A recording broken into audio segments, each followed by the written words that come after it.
Eye on Your Money, brought to you by Subway, Eat Fresh, and Chevrolet. See your West Texas Chevy dealer today.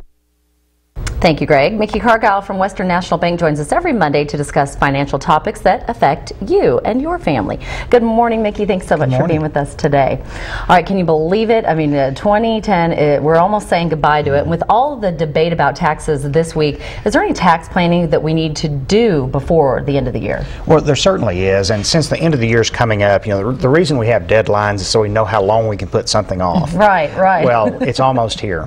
But there's a few things you need to make sure and do.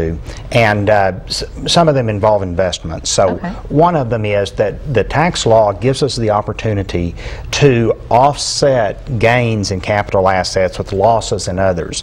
So if you've sold some stock this year and made some money on it, take a look at your portfolio and see if you have any losses. And if you do, you can sell off enough to offset your gain plus another $3,000.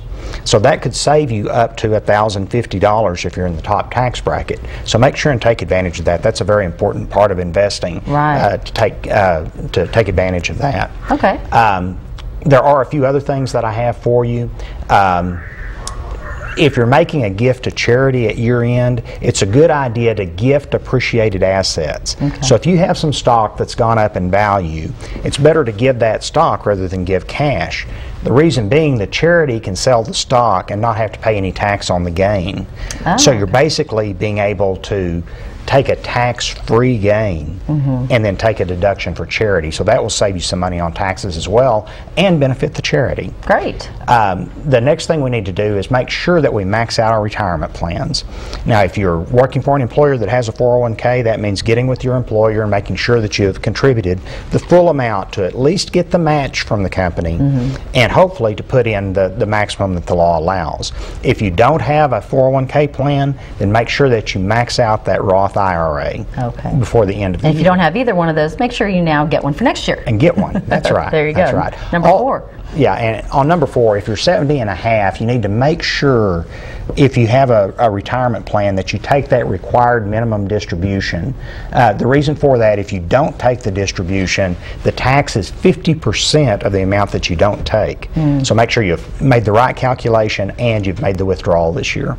Now, is there anything coming in 2011 that we should plan for, you know, just in particular that comes to your mind?